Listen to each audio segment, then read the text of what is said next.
Welcome to Joe's Astrology, and this is the birth chart for Russell Brand. And he is a Capricorn rising there at 28 degrees, moon in Aries, and a sun in Gemini. And Russell Brand seems to be a pretty eclectic guy. He does a lot of different stuff. So we see, let's start here with the sun. We see that there with the sun in Gemini. What most people see from him is a very a Gemini person. He's really kind of all over the place. He's done some acting, the podcasts, and a lot of stuff I'm probably not even aware of. And we see there he has that Neptune, the planet that rules Pisces, planet that's associated with performance, acting, things of that nature. And there it is in the 10th house in Sagittarius. It's retrograde and it's conjunct the North Node where he's headed. So this is what we see. We really see from this guy, and it's really in the public's eye there with the conjunct the North Node, and then that Gemini being all over the place. He also has Mercury in Gemini in the 5th. We could say, we could say something's in the 5th there. We could, in this chart, it's Mercury, it's retrograde. Retrograde just meaning that he's been here before with these themes. He's redoing something, or potentially we could say he's redoing something. It's in the 5th house, that Mercury. So that to me shows the more of the creative abilities. The mind being probably in its most fulfilling state when it is doing a lot of different stuff in a creative way, when he is getting the attention, when he is in front of the camera, when he's doing comedy. Comedy is associated with this guy. And then of course he has the moon in Aries conjunct Mars and Jupiter. So a lot of planets here in Aries. Very ambitious guy. Definitely a guy who gets out there, does the work, puts himself out there. We're talking about comedy again with the fire signs, the outgoingness. In this chart, again, it's in the 2nd house. We could say that that's in the 3rd house with a porphyry house system that I use. So again, 3rd house associated with the Gemini aspect, again, very restless, very much into information, challenging. He's very much a person that challenges people. We see that with even with the Capricorn rising, which I'll get into. But with the 3rd house, the Mars, we think of the Mars, even though Mars isn't making an exact aspect to Mercury, it's in the 3rd house and it is conjunct the moon. I have that. I actually have that same aspect in Aquarius, almost in the same degree of separation, in the same phase. So this is an aspect of this guy that I appreciate, that I probably out of anything enjoy the most about him. If I did watch any of his stuff, and we see the rising, the ruler of his chart, the ruler of the rising sign there, Saturn, is in Cancer, and it's in the 6th house. So we think of, you don't think of Cancer as going along with some of this stuff, but because it's has that Saturn there, it's also where Jupiter is exalted in the 6th house, the house of work, the house of service. And we see this idea of using his skills and abilities, using this Leo stuff, this comedy for his work, maybe to challenge the emotional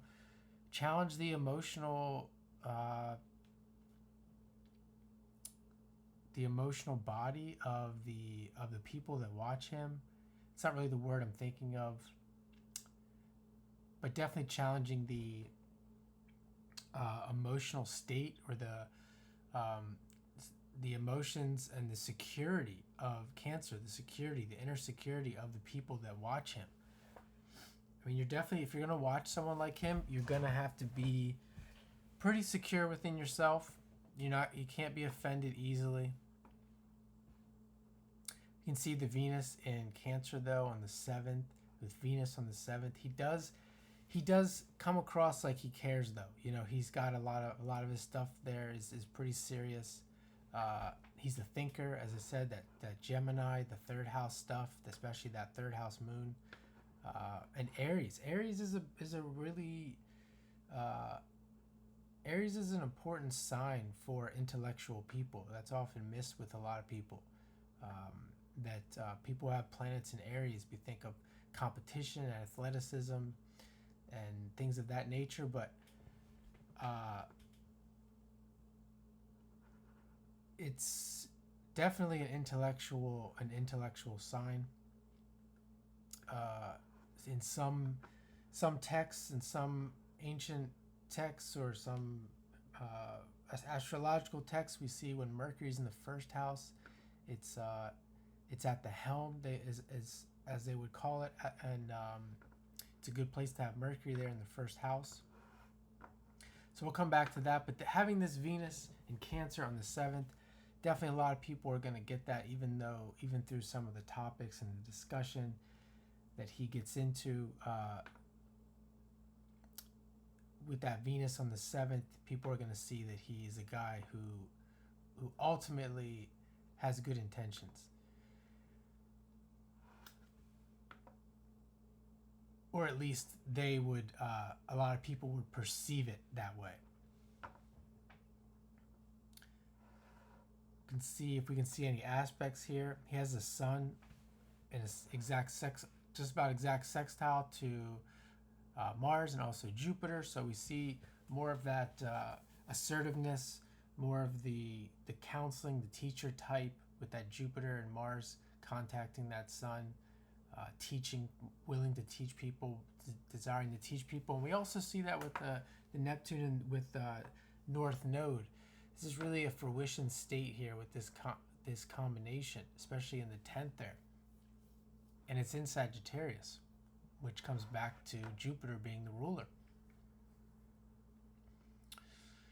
He also has a really nice trine between Mercury and Uranus. So this is a guy who can tap into some Aquarius-like themes. He's going to be on the internet. He's going to be all over the internet. He's going to be hip to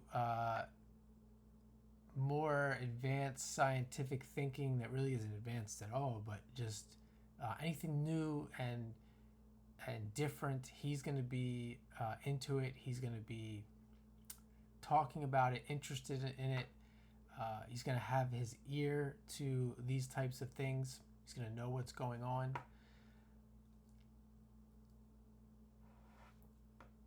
Certainly with this, we could say this Pluto here is in the 8th.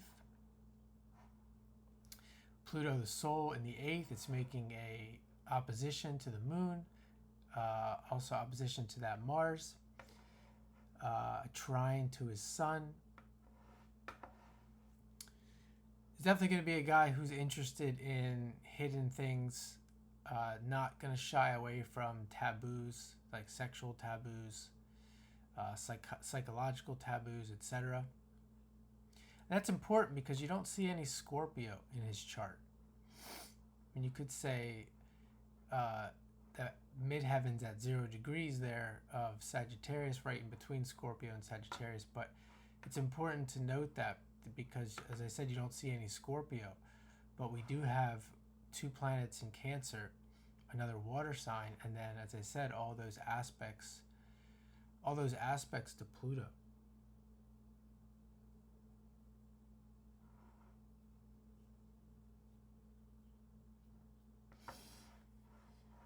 So that is Russell Brand. Let's see if there's anything else. He has his south node at 0 degrees of Gemini, and the sun is separating from that south node. So this gives more indication of that balance between the 2 nodes, the south node and the north node, having 2 planets near those nodes. Just having the nodes in the 4th and the 10th in Sagittarius and Gemini, and then the moon in the 3rd. Just a lot of intimation towards being the authority on truth-seeking topics, information, bringing that stuff to the public, and then doing it in a manner that is a caring manner. 4th house, something that can be, he's emotionally sensitive, empathetic, those keywords to his audience. So that is Russell Brand, and thanks for watching. Have a great day.